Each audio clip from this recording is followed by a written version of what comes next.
Hi, I'm Diamond Walker, and I am refuting Billy's claim that of the many non-Abrahamic religions, Buddhism is the most violent. So Billy's secondary claims were that Buddhist violence on a countrywide scale, also violence perpetrated against the people, and his third secondary claim was violence as a part of their culture. So today I will be responding to his second secondary point, violence perpetrated against the people. On that point, there's a subpoint that talks about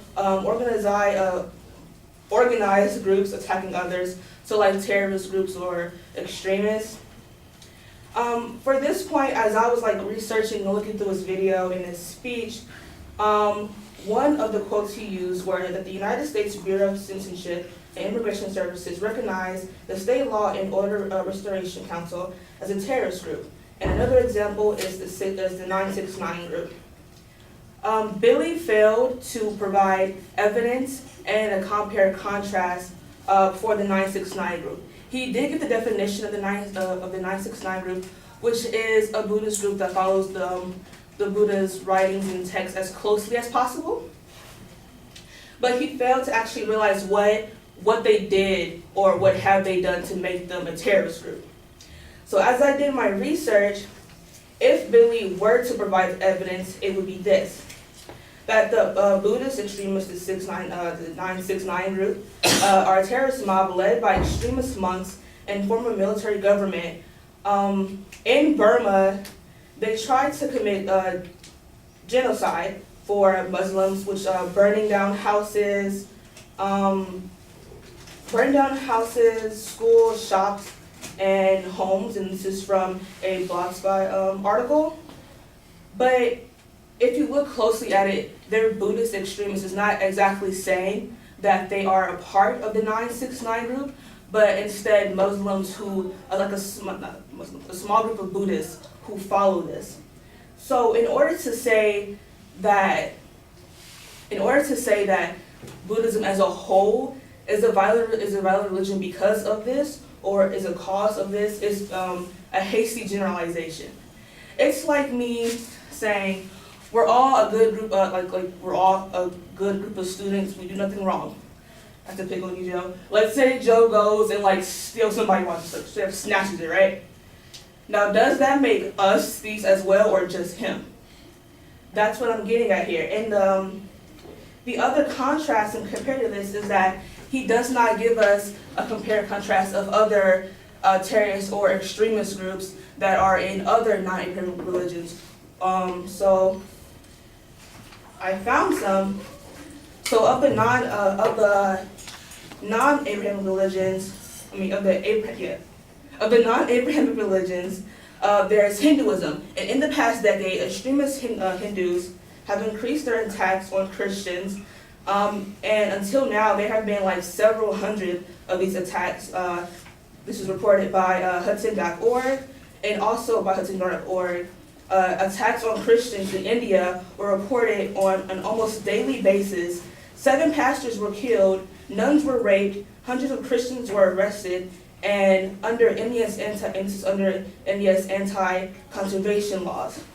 Of the Abrahamic religions such as Christianity, a person named Jim David Atkinson, he's a devout Christian. He goes into a church in Knoxville, July 27, 2008, and began firing shotguns at children and women. And Islamists from, this is reported by counterextremism.com, there is a group called ASG, who's a terrorist organization that seeks to establish an independent Islamic state.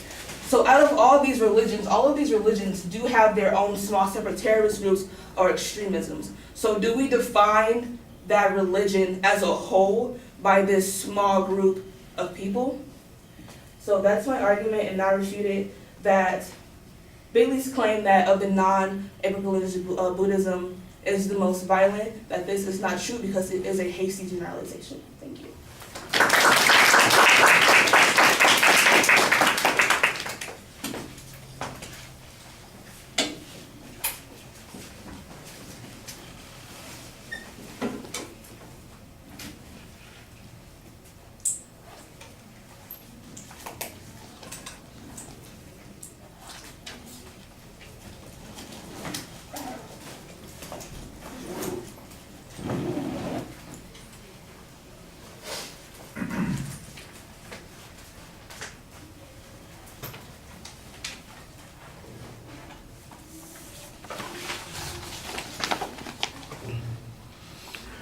All right. Well, you basically labeled the claims that you're responding to, and you basically focus on the whole second point. So most of your argument is all addressing that particular issue. And I thought you did a pretty good job explaining some of the problems here. There was a little bit of confusion because it made it sound like the 969 group was different than the extremist group that we're talking about. So I was a little confused and uncertain. I thought the 969 group was an example of an extreme terrorism group and that it is not representative. And then we've got this other group that's coming in that you're talking about. And so I wasn't quite sure how that worked. It was a little bit clunky.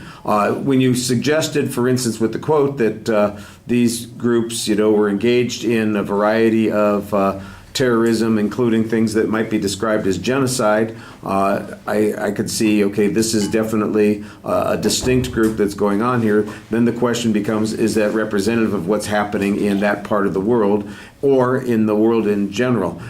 By the way, one of those other things that I thought of as I'm listening to you make the argument, if you define groups so narrowly, it's not hard to find a correlation like you're doing. I think we used this example earlier when we were talking about statistics.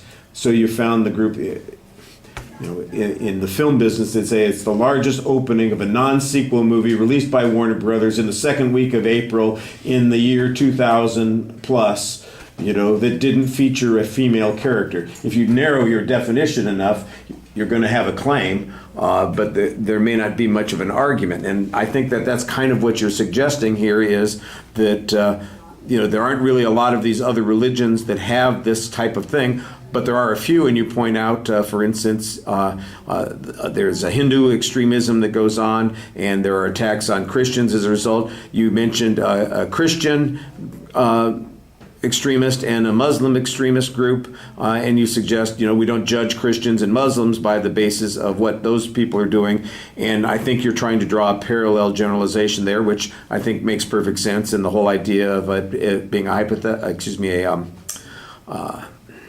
a hasty generalization is right.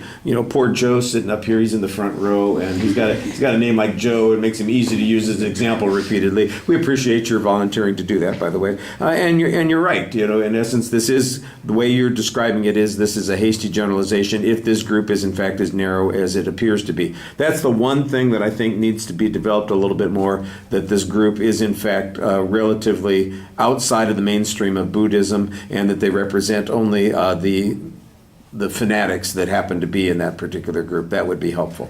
All right, thank you.